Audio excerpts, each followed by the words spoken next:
Hello मेरे प्यारे दोस्तों, तो आज की वीडियो होने वाली है the summer Hikaru died episode number 5 के ऊपर। और आपने इससे पहले की वीडियो नहीं देखे तो उन सभी वीडियो का लिंक ऊपर आई बटन और नीचे डिस्क्रिप्शन में भी होगा। अगर आपने उन्हें नहीं देखा तो जाओ सबसे पहले उसे देख के आओ, तभी तो ये वीडियो समझ में आएगी। तो अब बिना किसी तरीके ये वीडियो को स्टार्ट करते हैं। एपिसोड की शुरुआत में हम योशिकी की बहन को देखते हैं जो की नहा रही थी। वहाँ पर उसे गिरे हुए बाल देखते हैं। ये बाल काफी लंबे थे और ऐसे बाल घर में किसी के भी नहीं थे। तभी उसकी नजर बाथ टब की तरफ जाती है। वहाँ पर उसे काफी लंबे लंबे बाल लटके हुए दिखाई देती हैं। उसे बिल्कुल भी समझ नहीं आ रहा था आखिर ये क्या है, लेकिन वो जैसे उसे छूने जाती है वो बाल अंदर चले जाते हैं। ये देख के उसकी फट के फ्लावर हो जाती है। और वहीं योशिकी अपनी माँ से कल स्कूल के लिए कुछ सामान मांग रहा था और उसकी बहन अभी भी बाथरूम में ही थी और वो काफी घबराई हुई भी थी। और अब जैसे ही उसकी नजर गेट के पास पड़ती है, वहाँ गेट पे वो बाल वाली लड़की उसकी परछाई दिखाई देती है। और अब अगले दिन स्कूल में वो सारे के सारे लोग गाना गा रहे होते हैं, लेकिन उनकी परफॉर्मेंस से उनका टीचर बिल्कुल खुश नहीं था।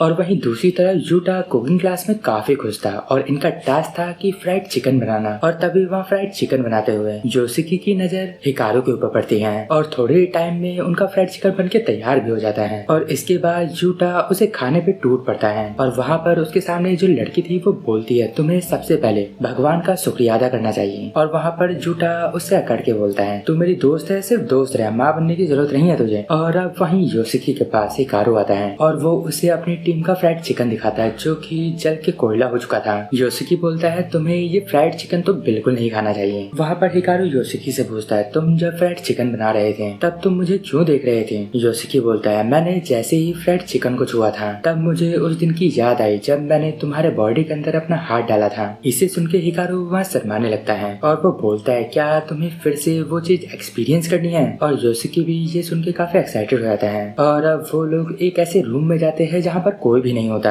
और हिकारू दोबारा से अपने चेस्ट के एरिया में गैप बना देता है और योशिकी दोबारा से अंदर हाथ डालता है। पहले उसे सारी चीजें नॉर्मल लग रही थी, लेकिन तभी उसे अंदर से कुछ खींचने जैसा महसूस होता है, जैसे कि कोई उसे अंदर खींच रहा हो। योशिकी को कुछ भी समझ नहीं आ रहा था आखिर ये क्या हो रहा है। योशिकी काफी घबरा जाता है और वो जो चीज थी वो योशिकी के अंदर जा रही थी और हिकारू को कुछ भी समझ नहीं आता कि योशिकी आखिर करना क्या चाह रहा है। और योशिकी की पूरी बॉडी पे वो चीज लग गई थी, लेकिन तभी योशिकी अपना हाथ बाहर निकाल लेता है और वह हिकारू बोलता है मैं तो सिर्फ और सिर्फ तुम्हें पकड़ने की कोशिश कर रहा था, तुम्हें घबराने की कोई जरूरत नहीं थी। लेकिन तभी योशिकी को उस औरत की बात याद आती है कि तुम जितना उस चीज में घुसोगे वो चीज तुम्हें अपने अंदर उतना ही एब्जॉर्ब करती जाएगी और धीरे धीरे तुम उसमें डूबते चले जाओगे और इससे तुम बाकी की सभी अननेचुरल चीजों को अट्रैक्ट भी करोगे। और अब प्रेजेंट में योशिकी के हाथ में एक निशान बन चुका था और वहाँ पर वो डाइनिंग टेबल पे बैठ के अपनी माँ और बहन के साथ खाना खा रहा होता है। और वहाँ पर उसकी बहन उस भूत के बारे में बताती है जो कि उसे बाथरूम में दिखाई दिया था। योशिकी समझ जाता है कि ये जो सारी चीजें हो रही थी ये सब कुछ हिकारू और इन्हीं सारी चीजों की वजह हो रही है। और वहीं दूसरी तरह हम तनाका को देखते हैं। तभी वहाँ पर गाँव के कुछ लोग आके बोलते हैं तू कुछ करने भी वाला है। और वहाँ पर उनके देखने पे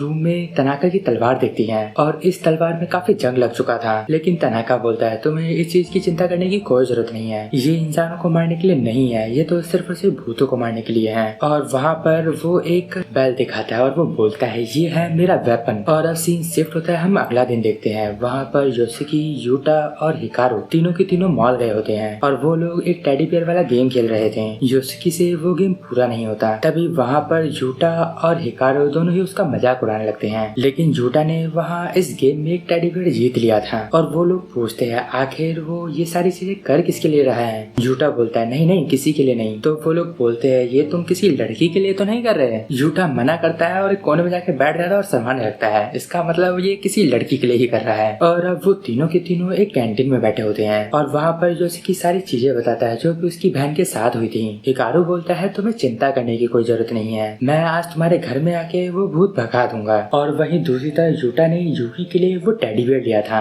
और वो उसे वो टेडी बियर ला के दे देता है और वहाँ से देखकर वो चला जाता है। और वहीं हिकारू अब योशिकी के घर आया था और उसके बाथरूम के बाहर खड़ा था। हिकारू बोलता है तुम्हें टेंशन करने की कोई जरूरत नहीं है, मैं अंदर जाऊंगा और उस भूत को भगा के रख दूंगा। और अब हिकारू के अंदर जाने के बाद काफी समय बीत जाता है। अंदर से कोई आवाज नहीं आ रही थी और न ही हिकारू आ रहा था, लेकिन तभी अंदर से आवाज आती है और योशिकी घबराता है और वो अंदर रूम में चला जाता है। और वहाँ वो देखता है कि हिकारू बाथ टब में डूबा पड़ा है और वो उसे बचाने जाता है, लेकिन वो चीज उसे भी अंदर खींचने लगती है। और इसके बाद वो अपने आप को एक खुले मैदान के बीचों बीच पाता है और उसके पीछे से एक अजीब सी चीजें निकलने लगती हैं, जैसे कि कोई शरीर का ऑर्गन हो, और वो योशिकी के ऊपर अटैक भी करने लगता है। योशिकी को ऐसा लग रहा था कि अब वो नहीं बच पाएगा। और तभी हम एक पास सीन देखते हैं जहाँ पर वो हिकारू के सामने था। बचपन में उन्होंने एक कबूतर पाल रखा था जिसे खाना ना मिलने की वजह से वो मारा जाता है, और इस बात को लेके हिकारू और योशिकी का झगड़ा भी हो जाता है। वहाँ हिकारू योशिकी को ब्लेम कर रहा था कि उसने ही उसे खाना नहीं दिया, और वहाँ पर उन दोनों की बहस चालू हो जाती है। वो दोनों आपस में मारामारी भी चालू कर देते हैं। लेकिन जैसे ही हिकारू अपने नॉर्मल सेंस में आता है, वो देखता है कि ये योशिकी है। वो उसे हार्म पहुंचाने की कोशिश कर रहा है, और वो देखता है कि वो जो पहले स्प्रिट थी वो योशिकी के अंदर आ चुकी है, और योशिकी पूरी तरीके से पोजेस्ड हो गया है। और अब वो योशिकी को बाथटब से बाहर निकालता है, और वहाँ पर योशिकी हिकारू को बाइट कर लेता है, और इससे जो हिकारू के अंदर वो चीज थी वो काफी गुस्सा हो जाती है, और जो योशिकी के अंदर चीज थी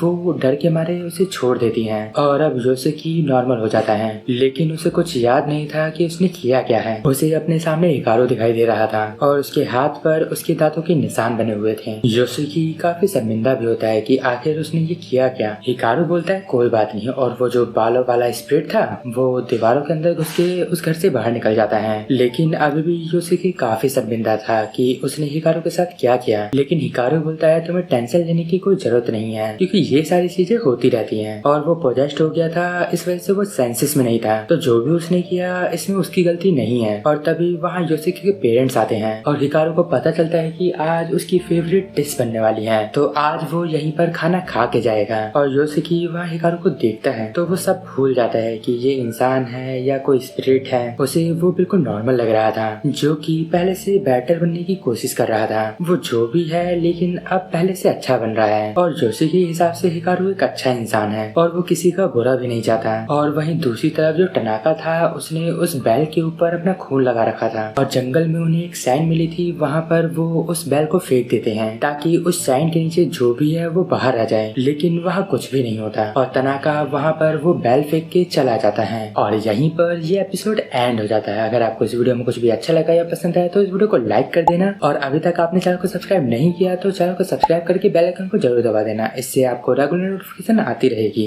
तो अब मैं मिलता हूँ आपको अगले वीडियो में, तब तक के लिए गुड बाय, sayonara।